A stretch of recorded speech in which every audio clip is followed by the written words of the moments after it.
第一是赛事情况，昨天呢，8个竞赛场馆分别进行了10个小项的比赛，产生了6块金牌。新西兰、俄罗斯奥委会、日本、澳大利亚、德国选手分别获得了其中的5块金牌。另外呢，速度滑冰再传佳绩，继荷兰选手之后呢，瑞典选手尼尔斯·范德普尔再次打破纪录，获得了速度滑冰男子5000米冠军。因天气的原因呢，昨天高山滑雪中心原计划的进行的男子滑降比赛延期到今天举行。今天呢，11个竞赛场馆将进行14个小项的比赛。第二呢，通报一下防疫的情况。2月6号0点到23点59分，机场入境12人员总数累计142人，其中运动员及随队官员65人，其他利益相关方77人，经海关检测后复检阳性的11人，其中运动员及随队官员7人，其他利益相关方4人。2月6号0点到23点59分，闭环内核酸检测总次数74603，其中运动员及随队官员6731，其他利益相关方67872，复检阳性13人，其中运动员及随队官员5人，其他利益相关方8人。北京冬奥会入境12人员和相关工作人员均实行闭环管理，与社会面完全隔开。第三，再给大家通报一下天气的预报。预计呢，今天各赛区以晴间多云天气为主。北京赛区最高气温是4度，最低气温是零下5度。延庆国家高山滑雪中心中午前后3点阵风7到9米每秒。张家口赛区天气晴，风力不大。通报完毕，谢谢大家。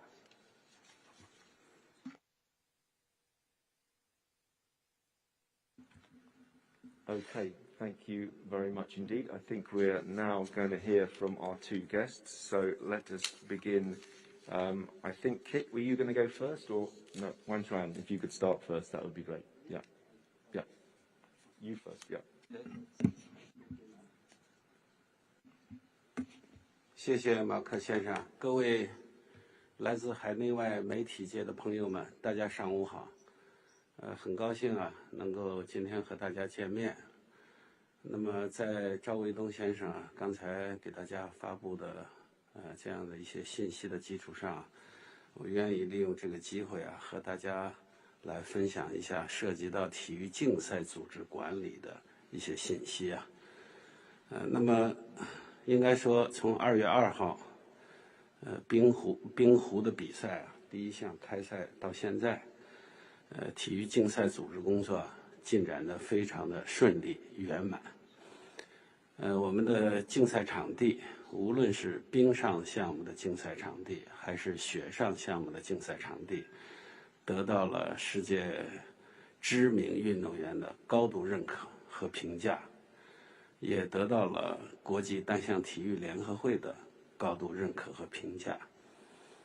我相信大家如果通过国际雪联的网站，和以及其他的一些媒体啊，都可以查看到世界上很多知名运动员啊对北京冬奥会竞赛场馆的高度认可和高度评价。那么同时呢，我想跟大家分享啊，这次北京冬奥会啊，我们新增了一些运动项目啊。那么新增的这些运动项目呢，基本的原则它是根据国际奥会的规定，由国际单项体育联合会商北京冬奥组委来共同提出由国际奥会的执委会来最终批准。它基本遵循的原则呢，一是要对青少年有足够的吸引力，二是在世界范围内要有一定的普及度和较高的国际化程度，三是符合国际奥会关于缩减办赛成本、降低办赛复杂性的总体原则，以及提高女性运动员参与度的原则。主要是根据这样的一些原则。那么，国际单项体育联合会啊，和北京冬奥组委从2017年的下半年就开始啊，就北京冬奥会的新增项目进行了充分的沟通和研究啊。通过大家共同的研究和沟通一致以后啊，提请了国际奥会执委会来批准。那么这个呢，从北京冬奥组委的角度呢，我们一是遵循国际奥会的原则，吸引更多的青少年能够关注北京冬奥会；二是积极的践行奥林匹克议程2020；三是努力的提高女性的参与程度，女子运动员的参与程度。所以这一届运动会呢，那么女子运动员的比例和男子运动员的比例啊，女运动员的比例达到了45%啊，这是一个历届冬奥会女子运动员参与比例最高的一届冬奥会。第三个信息想跟大家分享的呢，那么为了组织好这一次北京冬奥会啊，我们和国际单项体育联合会啊，就每一个技术细节进行了充分的研究和沟通啊。那么我们整个赛事呢，一共有286名国际技术官员来参加7个大项、15个分项、109个小项的竞赛组织工作。同时呢，我们还有1879名国内的技术官员来参与冬奥会的这个相关的技术工作。特别对我们有意义的一件事情呢，就是我们通过北京冬奥会啊，使我们一大批国内的技术官员得到了很好的锻炼，积累经验，是一个学习提高的过程。所以我们感觉到北京冬奥会啊，也是一个独特的机会啊，使得我们冬季运动的发展啊，能培养出更多的优秀的技术力量啊。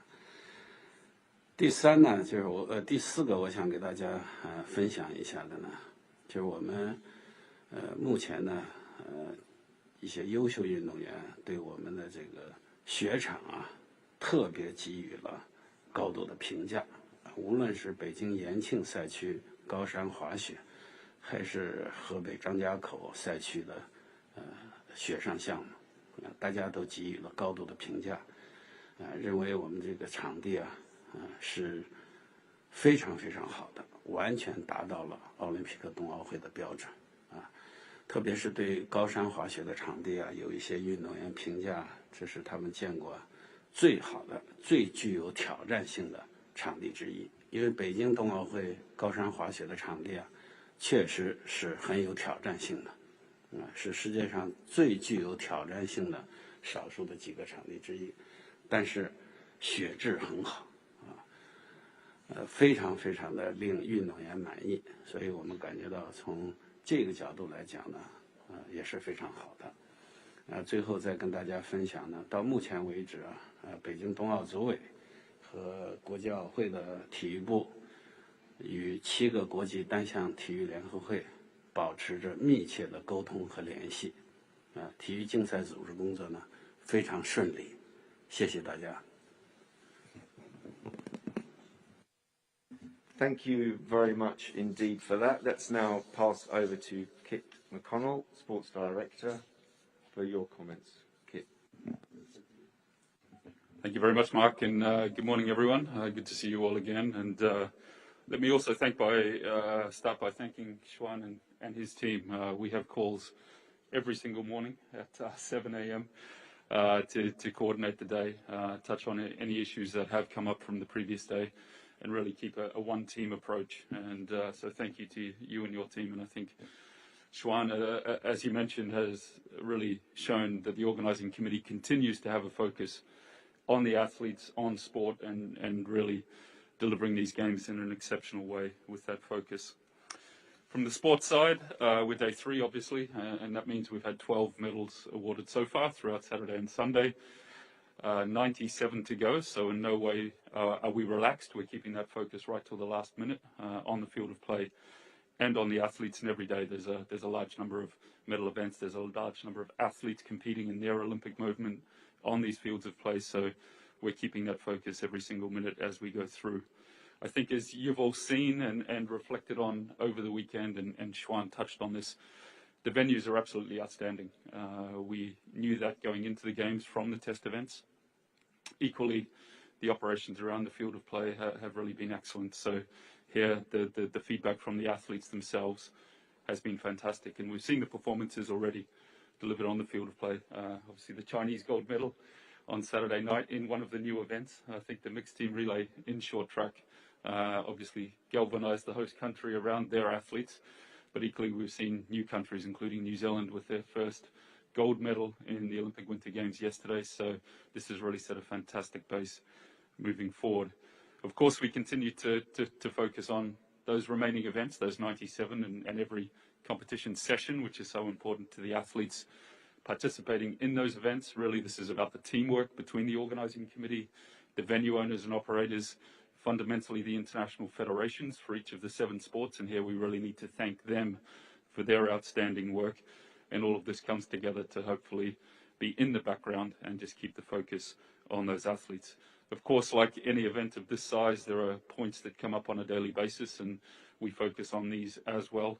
Anything to do from transport and training to meal provisions in venues, not only for the athletes, but everyone involved, the equipment technicians, everyone else. So these remain our focus as well, not just what happens on the field of play, which is clearly the key, but everything that happens around the field of play in all of those venue operations. And where there are points raised, as I say, the teamwork between Beijing and the IOC and the federations is really exceptional in trying to address those points as quickly as possible. While we talk about sport and the athletes, I'd just like to give a bit of a general update in terms of the wider sport perspective of these games. And I think, as you know, with the final entries for these games, we had 91 national Olympic committees. That remains the case. All of those NOCs that were entered at the deadline are participating on the field of play, including the new NOCs at these games, Haiti and the Kingdom of Saudi Arabia. Equally, we have 3 of those NOCs who have women at the Olympic Winter Games for the very first time, being Ecuador, Kosovo, and Malaysia.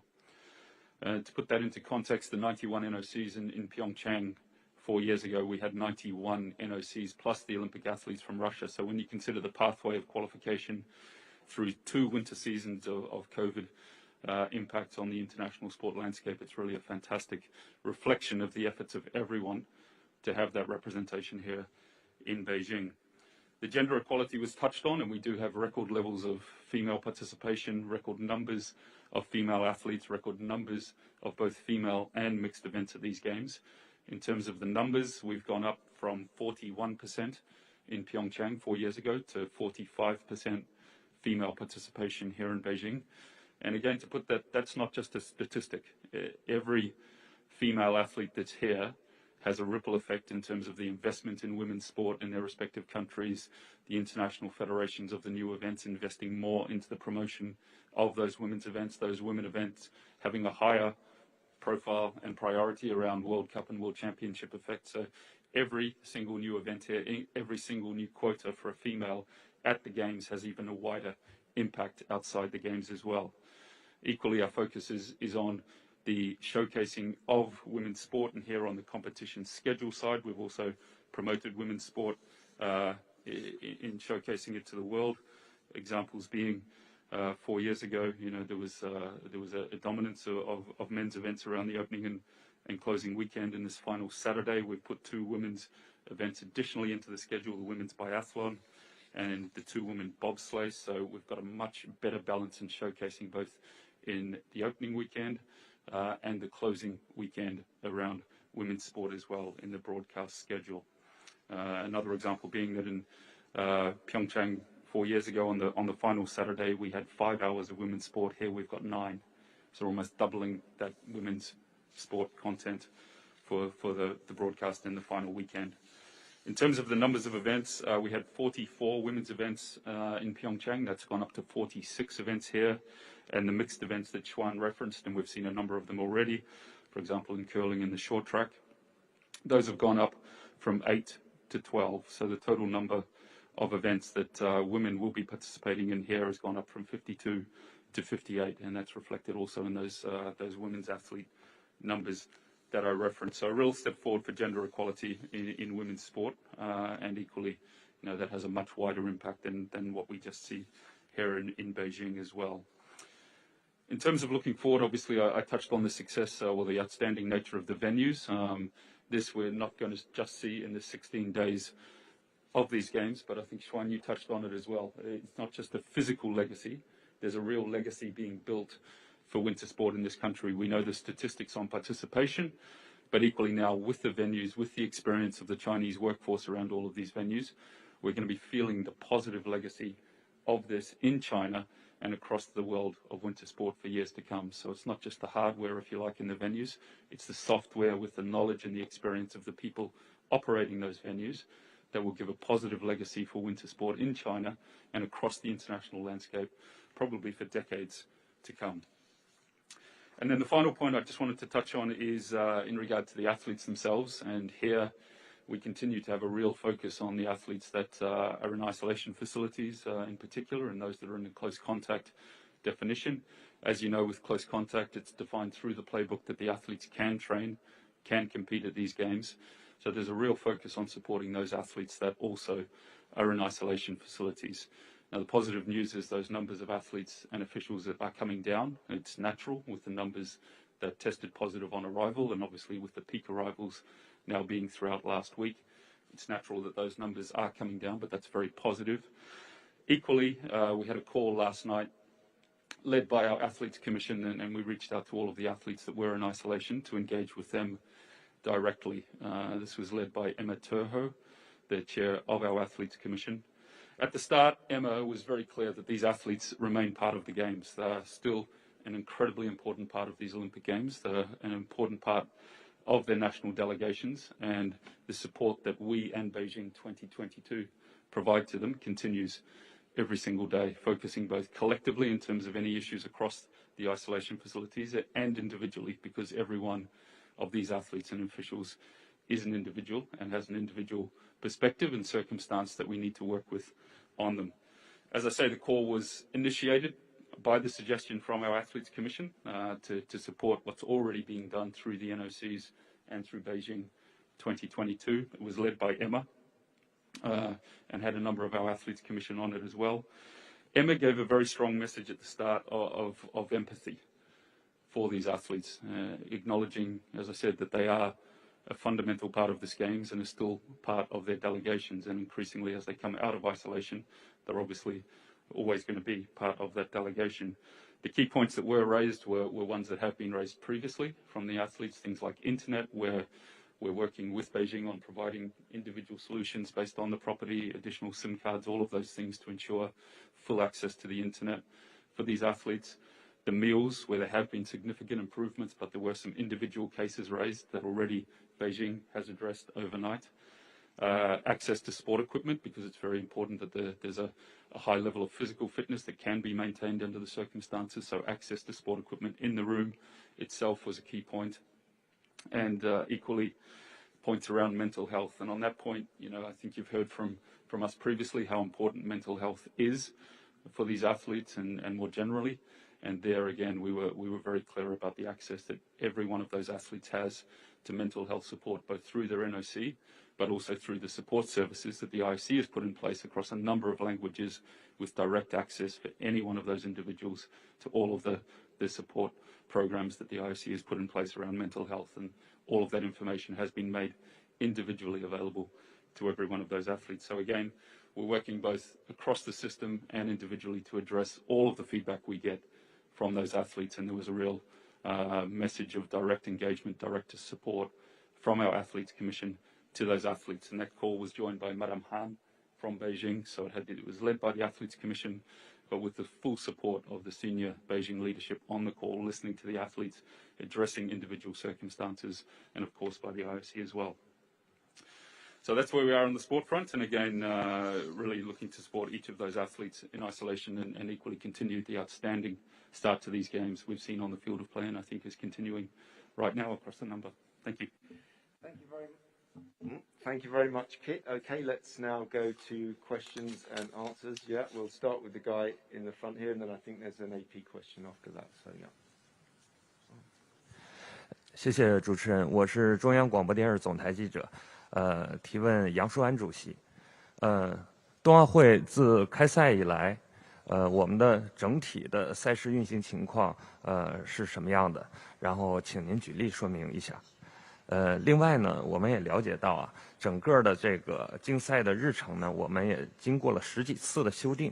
那么我们这种修订的依据是什么？目的又是什么？谢谢。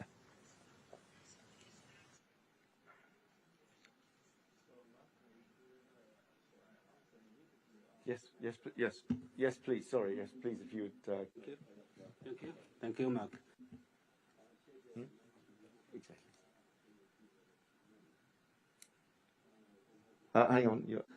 好，谢谢我们央视总台记者朋友啊刚才的提问。我刚才讲到赛事运行啊，总体上是非常顺利，也得到了单项联合会的高度认可。如果说要举一个例子的话呢，我想就举首都体育馆，因为首都体育馆它是花样滑冰和短道速滑2个项目的竞赛都在一个场馆里面。短道速滑和花样滑冰对冰面的温度和厚度都有不同的要求，它就面临着场地的转换，包括保护垫的转换。大家看到这个短道速滑这个运动员摔出去了以后，它的冲击力很强，但是花样滑冰它需要的保护垫和短道速滑的保护垫也是不一样的。所以再通过这个转场工作，大家就可以看到这个北京冬奥作为我们竞赛团队啊，和场馆团队密切配合，是高水平高质量的完成了这种转场的这个环节啊，都是在规定的时间内完成转场，准备好下一场赛事的开展，所以这是从一个方面，如果央视的朋友想听听例子，当然还有很多了，我就不占用大家的这个时间。关于竞赛日程的编排呢，确实是北京冬奥组委发布了13版的竞赛日程细节，每一版竞赛日程细节呢，都是要经过国际奥会正式批准以后，我们才能发布。那么编制这个竞赛日程最主要的就是要体现以运动员为中心，确保运动员有足够的训练和赛间调整的时间，它都要符合规则的要求。同时呢，要兼顾各个不同利益相关方的需求，比如说你们电视媒体的需求，根据这个地球是圆的，太阳出来的时间是不一样的，那要考虑到各个利益相关方，对不起，都能接受的这样一个原则来编排它。同时，我们还要考虑到冰和雪之间的相对的平衡，考虑到不同赛区之间的相对的平衡，这是竞赛日程变更每一次变更都是有了一些新的需求，一是反映出全球媒体对北京冬奥会的期待，大家都希望能够来转播北京冬奥会的一些赛事，那么根据他们的需求，如果确有必要，我们就要进行必要的调整，所以是经过了这样一个漫长的过程，最后把它稳定下来的。我希望这个回答你能满意，谢谢。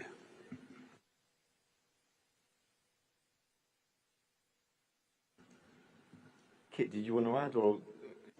No, I think Xuan outlined it perfectly. A really good example with the men's downhill yesterday, which followed exactly this process.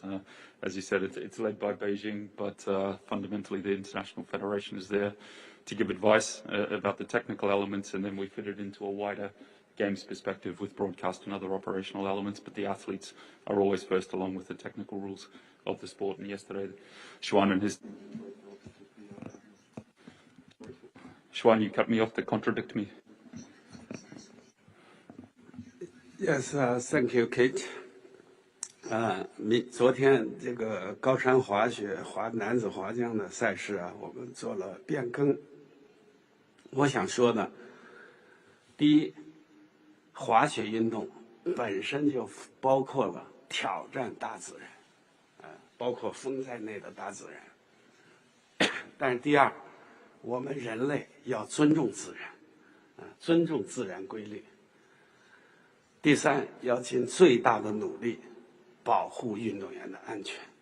昨天日程调整呢，就是因为山顶这个阵风过大，有可能会造成运动员的安全受到影响，所以为了解决这个潜在的风险，经过北京冬奥组委、国际奥委会、国际单项体育联合会和 OBS， 我们共同来研究。这也是这个综合性运动会我们有一个竞赛日程变更管理委员会，我们通过电话会议的形式，大家认识都是一致的，所以昨天把男子滑降的比赛延迟到今天中午12点举行，这是变更的原因了。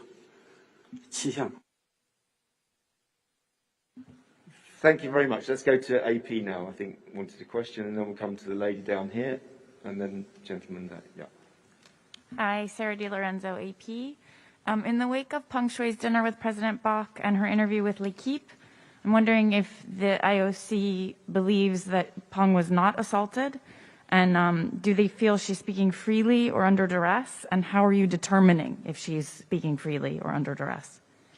Thanks very much. I will obviously come to those questions just in a second, but let me, I think first, I know you've probably seen the statement, but some people haven't, so I'm just going to read our statement this morning, also for our colleagues in television and radio as well, and then I'll come to your questions. So the IOC statement. The IOC president held a face-to-face meeting with Peng Shui as announced last November. He was joined by the former chair of the Athletes Commission and IOC member Kirsty Coventry. The meeting took place on Saturday over dinner at the Olympic Club in Beijing. Peng Shui informed the president that she would attend several events at the Olympic Winter Games Beijing 2022 over the coming days. Later that evening, she and Kirsty Coventry attended the mixed curling match between China and Norway. During the dinner, the three spoke about their common experience as athletes at the Olympic Games, and Peng Shui spoke of her disappointment at not being able to qualify for the Olympic Games Tokyo 2020. In this context, she also shared her intention to travel to Europe when the COVID-19 pandemic is over, and the IOC president invited her to Lausanne to visit the IOC and also the Olympic Museum to continue the conversation on their Olympic experiences. Peng Shui accepted this invitation. Kirsty Coventry and Peng Shui also agreed that they would remain in contact, and all three agreed that any further communication about the content of the meeting would be left to her discretion. The in-person meeting in Beijing followed a series of telephone conversations with Peng Shui over the past few months, which started on the 21st of November with a call attended by the IOC president and the current chair of the IOC Athletes Commission, Emma Terho, who unfortunately could not take part in the meeting in Beijing. That's our statement from this morning. To answer your question, I don't think it's a judgment for the IOC to make. We are a sporting organisation, and our job is to remain in contact with her, and as we've explained in the past, to carry out personal, quiet diplomacy, to keep in touch with her as we've done, to meet her in person as we've done, and now invite her to Lausanne to see us. She had a long conversation with Kirsty Coventry yesterday, I think, at the curling the day before. So we, as a sports organisation, are doing everything to ensure that she is happy, and I don't think it's up for us to be able to judge in one way, just as it's not for you to judge either in one way or another her position. Yes, lady there, and then we'll go. No, lady. Sorry, the lady here first. Okay. Yeah, go ahead, sir, and then we'll have the gentleman over there. We'll come back to you in a second. Sorry. Oh. Yes, sir. Thank you, Mark. 我是来自山东广播电视台体育广播的记者，我想提给舒安主席。那么在前2天呢，巴赫主席来到这里的时候说在北京举办冬奥会能够有力的推进世界体育产业的发展扩大它的版图。刚才你也介绍了，我们场馆设施各个方面呢都赢得了交口称赞。那么我们在体育产业、体育装备方面，在本届奥运会的这个助推作用是怎么样的？刚才呢，基特先生也说到了，这个体育装备啊，对于运动员提高成绩非常的重要。那么我们中国制造，像小到衣服啊、防寒服，大到我们也知道像保障运动员的这种雪拉车等等吧，这些创新点，能做一些评价吗？谢谢书安主席。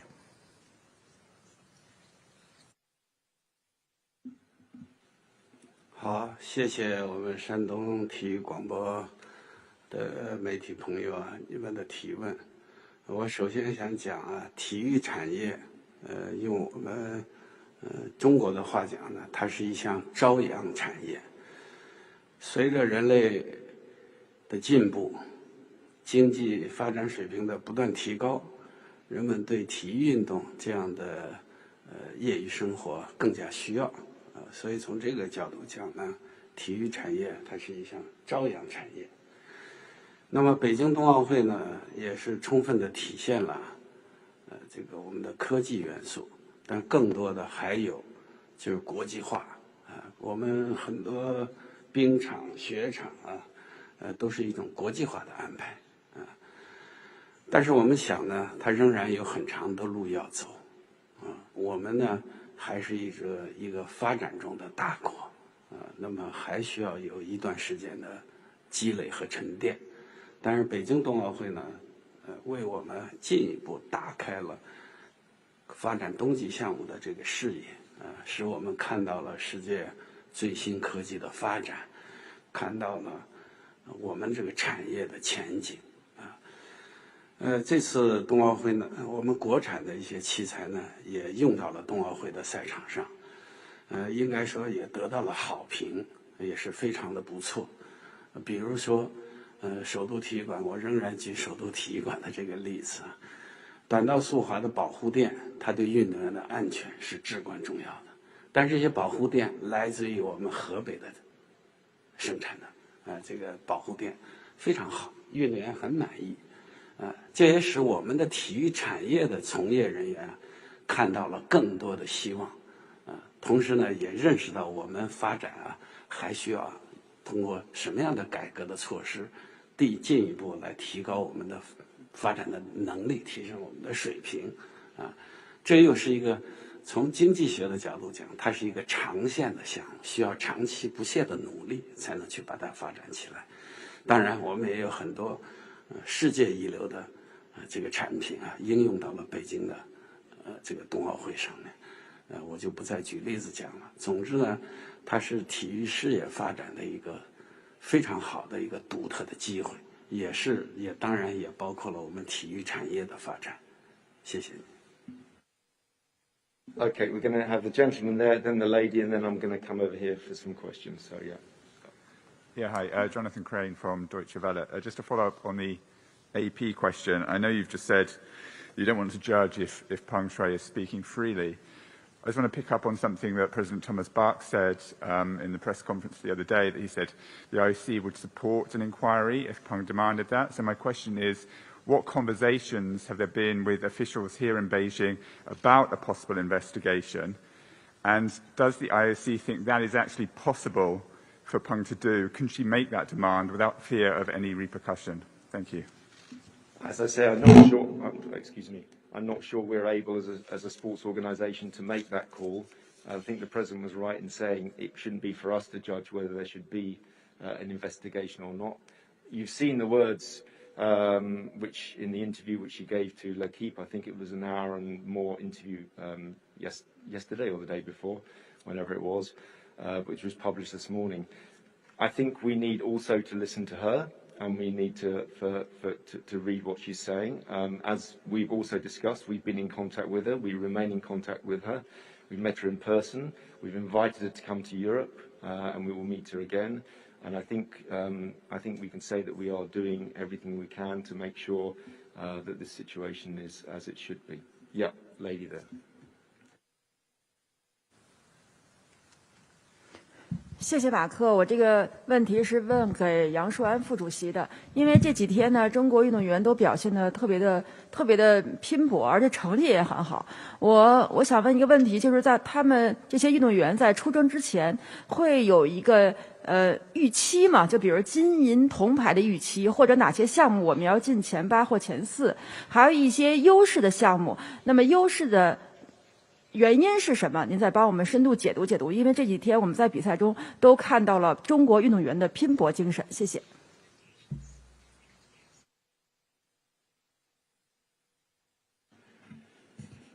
好，谢谢这位媒体朋友的提问。我可以告诉你啊，我是来自于中国奥委会，来自于体育界，但是我现在的主要工作是做北京冬奥组委的赛事的组织运行啊，这个管理工作。我已经大概有4、5年的时间啊，没有再参与中国奥委会啊内部的一些工作了。我现在要做的是关心所有的运动员啊，不仅仅是中国运动员。就像 Kate 先生刚才给大家也都介绍了一些相关的情况。从北京冬奥组委这个角度讲，我们是关心所有的运动员，希望所有的运动员都能通过这个赛场去创造他们的优异成绩。那么奥林匹克还有一项很重要的传统啊，重要的是参与啊，而不在于这个名次本身。我想这次冬奥会啊，很多运动员创造了很优秀的成绩。可能这个优秀的成绩啊，不仅仅是有没有打破奥林匹克的记录，有没有取得金银铜牌，而是他自己和自己比，有了巨大的进步。对运动员来讲，也是一项成功啊。所以这是我想跟你说的第一点。第二点呢，当然作为中国人，我们期待中国运动员在这一届冬奥会上能够取得优异的成绩。但是你问我他们到底准备拿多少，有什么指标没有？我相信没有指标。我们习主席专门讲过，我们希望运动员拿干干净净的金牌，拿遵纪守法的金牌，拿体育道德的金牌，而不是具体的哪一个项目一定要拿多少金牌。运动员拿金牌，我们肯定是高兴啊，欢欣鼓舞。我们也期望着中国运动员能够在这一届冬奥会上取得好的成绩。但是从我来讲呢，我不知道，但是我知道要求是很清楚的啊，就干干净净的金牌，体育道德的金牌，遵纪守法的金牌。谢谢你。Thank you very much. Yeah, go to, I think it's Christoph Becker there. Yeah, thanks.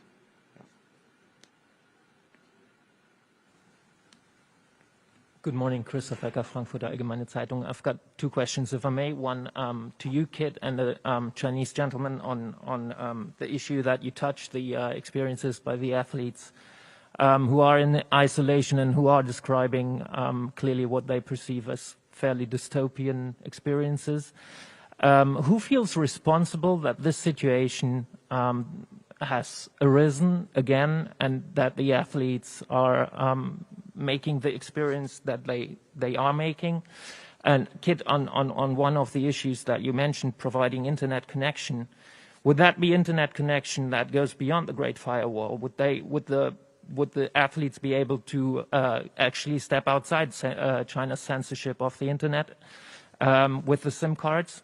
And then secondly, on Pang Shuai, just like to know what is the rationale behind Kirsty Coventry being chosen, the apparent liaison to her now, given that she is a politician herself, and Pang Shuai is or has been in a relationship that has some traits of being an abusive relationship with a politician. Thank you. Kit, do you want to kick off with that one? Thank you for the question. I think, look, the athletes in isolation, as I said, remain an absolute focus for all of us. There's a collective responsibility to support these athletes, and I think that was shown on the call last night. The call was initiated by our IOC Athletes Commission at their suggestion, led by Emma. As the Athletes Commission chair, we had, as I said, Madam Huan and the senior leadership from Beijing, who were responsible for dealing directly with those properties. We invited all of the NOC representatives of those athletes to the call, as well as IF representatives.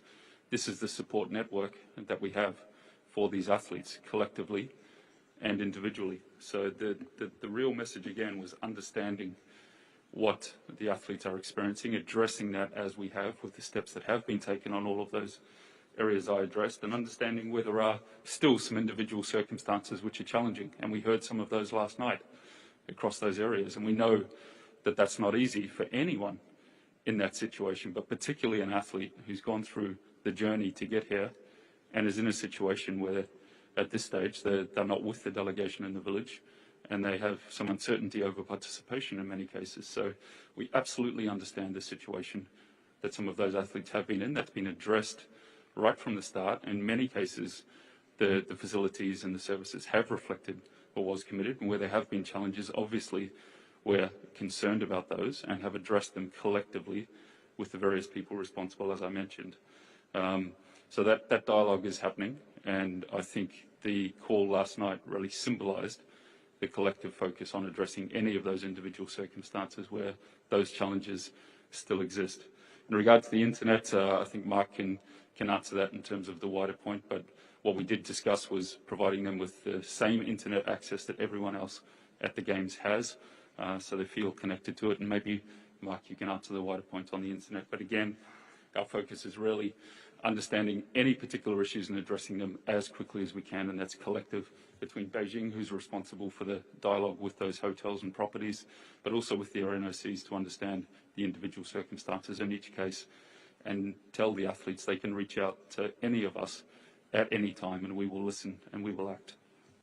Yeah, listen, on the SIM cards, I obviously, I think it's a question for BOCOG eventually, but I can't give you the absolute details of those SIM cards. What I can tell you is that what you know is that all athletes, all of us, have access beyond the firewall. So I would hope so. We will find out for you. I don't know if BOCOG wants to answer the general questions.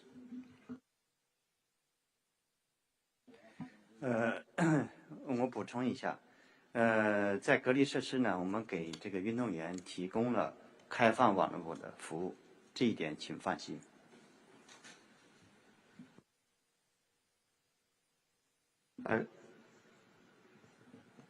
Yeah, and just to say, obviously, Emma couldn't take part in the face-to-face meetings, unfortunately, because she had been in isolation, so it wasn't possible. She will remain and obviously will come back into the relationship. And Kirsty obviously was chosen because she is the former chair of the Athletes Commission, the former elected chair of the Athletes Commission, so it made perfect sense. I didn't really quite follow the other point parallel you were trying to draw, but let's have yeah, actually let's go to Reuters, and then we come over here. I think there's a question. Thank you, Mark. Carlos Groman from Reuters. Just a question for BOCOG. Given that the meeting was with Peng Shui took place at the Olympic Club and she had previously been at the curling event, were you aware of the meeting taking place yesterday? Thank you. Yeah, that's a question to you. I thank you so much for your questions. Actually, frankly speaking, from BOCOG side, we only focus on the games operation. We have no any kind of the connection with the. I was just about to say, sorry, but yes, to my understanding, they had no knowledge of it because obviously our interlocutor here has always been the Chinese Olympic Committee, and they did have knowledge of it and helped to arrange it. But we have never worked all the way through this process with BOCOG. So, yeah, there was a lady there, yeah, and then we come to the inside the games after that. Hello, Xinhua News Agency. Question to Mr. McConnell. So there has been discussions on the artificial snow at the competition venues, whether it's good or bad for the athletes. So what do you think of the overall quality of snow, and did you receive any feedbacks from the athletes? Thank you.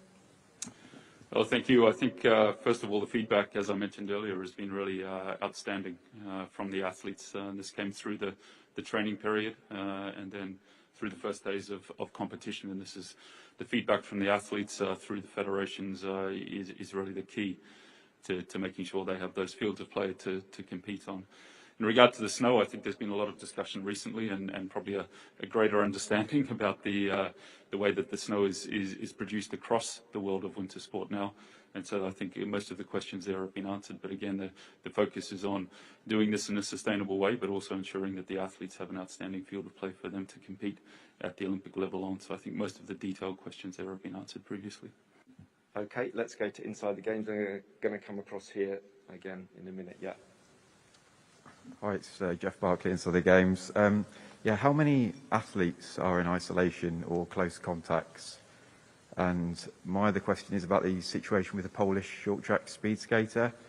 She tested positive, then was released from isolation, then tested positive again, and obviously she missed competition. How are we getting such fluctuating cases? Because obviously there was a situation with the Australian curlers as well. How is this happening? On the figures, I think if you're okay, I mean, we can get you an answer, but if you're okay, we have Brian McCluskey here tomorrow, who's the chair of the medical expert panel. Probably can give you the full rundown, but if you have specific questions, we can also furnish you with those. On the other two specific questions about the Polish skater and the Australian athlete, over to you, Kit. Yeah, thank you, Mark, and thanks for the question. Firstly, in the case of Natalia Malešeska, the Polish short track skater, I mean, firstly, it's great. I think she was training yesterday, and of course, our thoughts are with her and anyone that is in that situation of missing an event, as she did with the first event that she was due to compete in, I think, on day one. Equally, the system is there to protect both the individual safety and health and the wider, and that's why all of these rules regarding testing are in place, and I think the system has been shown to be incredibly strong, both in the build-up to and the first days of competition. But of course, in any individual circumstances, our thoughts are with her or any athlete who, as a result of the testing program, has had to miss a competition. So really positive to see her back on the ice, and I understand she's got a second opportunity for an event in a couple of days' time as well. And as Mark said, in regard to the interpretation of results and the implementation of that process, Dr. Brian McCluskey, the chair of the medical expert panel, who is in charge of reviewing those individual cases and providing recommendations, is here tomorrow to talk through that process. And I think you touched on the Australian curler as well in the mixed doubles, and again, very positive to see that ultimately she was on the ice as well yesterday, and I think had two great results. And Brian can talk through the interpretation and the process around that. But again, we're trying to put the athletes first in every case, and there it was great to see her on the ice competing and finishing her competition in a really strong way yesterday. Thank you very much, Kit. Yeah, lady here, and then at the back there, yeah. 我的问题是提给 Kate， 我是来自中央广播电视台的记者。我注意到啊，在过去开幕式过后的这2个竞赛日里边，无论是在短道速滑还是在速度滑冰的赛场上，基本上是比一项就破一项奥运会的记录。无论是女子的500米、男子1000米的预赛就破了，这是指短道速滑就破了奥运会纪录。然后在速度滑冰的赛场上，无论是那个女子3000米的决赛的金牌是破了20年的这个奥运会纪录，男子5000米是破，无论是金银牌选手都破了奥运会纪录。所以我想这个现象，想请 Kit 先生评价一下，这是否除了一个非常强势的竞技水平之外，也跟中国的这个场馆的设施和冰面的条件有关系？然后在您看来，接下来这个破纪录的这个势头，是否也会成为本届冬奥会竞赛的一个特点和现象？谢谢。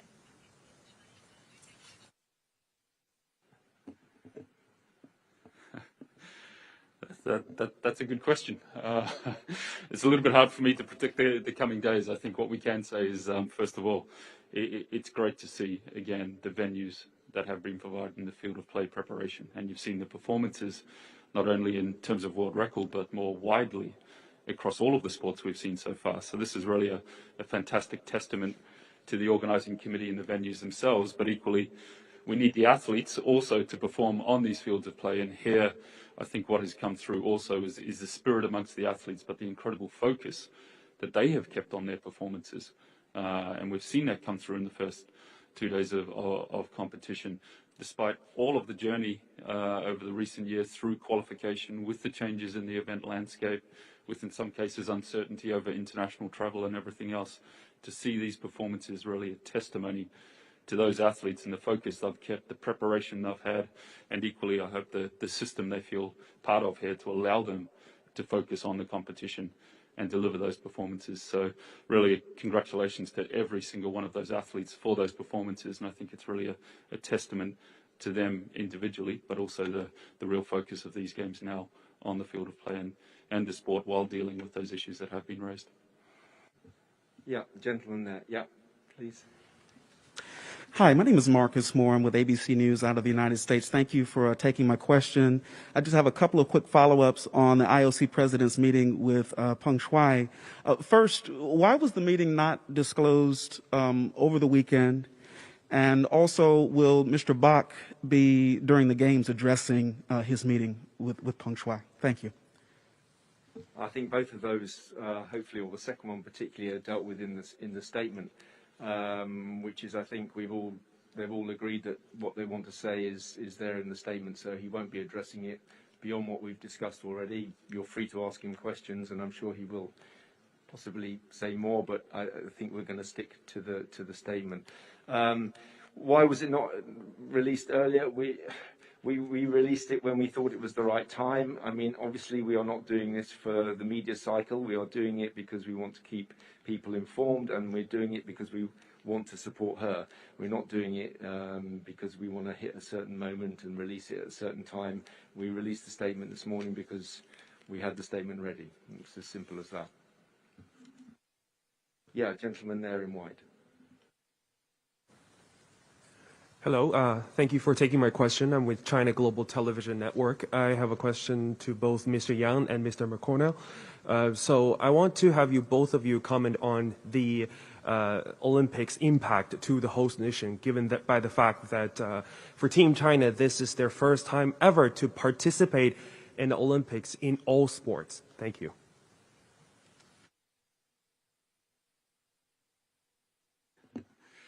Thank you. Maybe I will start, Xuan. I'm sure you'll add on.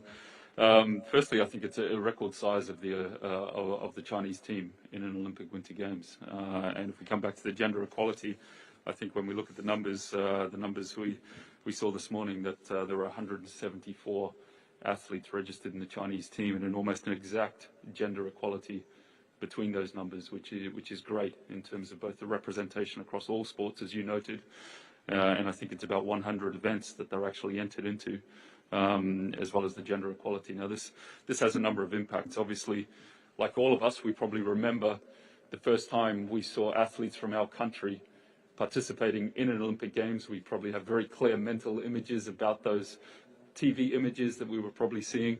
And this will be the same for young people throughout China now. I mean, we've talked a lot, and there's been incredible success in the 300 million Chinese being involved in winter sport.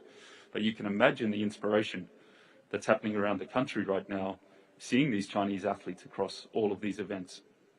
And the new generation that will not only be inspired, but actually have access to winter sport as a result of that inspiration. So here, this is really fantastic to see. And as we said earlier, the impact and the legacy is not only going to be from those physical venues and everyone that will have experience in operating those. The impact is going to be felt across winter sport for a long way to come. And I think, as our president has said, China is now a winter sport country. And this will be felt across all of those sports, and not only here over these 16 days, but over the seasons to come and the generations to come, probably, with the inspiration that comes from these athletes. So for us, we really see that on the field of play around the world in the years to come. In those events where China has been traditionally strong, but now with the access and the participation in some of these new events, we hope to see that being more widely as well. But, Xuan, you want to add on? Thank you. Thank you, Kate. And I think our Chinese friend fully understood, it's a very positive impact for the Chinese society. We have already reached the goal since our national president Xi mentioned the Olympic Winter Games will encourage the 300 million Chinese to get involved with the winter sports. So according to our statistics, we have already have the 346 million Chinese get involved. It's a huge number. It's a huge achievement. And the other side, for winter sports facilities, before we bid for the Olympic Winter Games here in Beijing, frankly speaking, we have only a few winter sports facilities for the local residents. But now, almost over all of the China, different cities, different regions, different provinces, they have a very, very positive attitude to build a lot of winter sports venues or facilities for the local person. They can participate, can practice. If you look at the short video during our games time, very, very later case, the skier or skating, fantastic. It's kind of the inspiration. Thank you so much. Thank you very much. We've reached midday, that's an hour, and I think we've reached our time. So thank you very much. I will see you again, same time, for an hour of lively discussion tomorrow. Thank you very much indeed, and thank you very much to my guests. Thank you. Thanks very much, everyone. Thank you.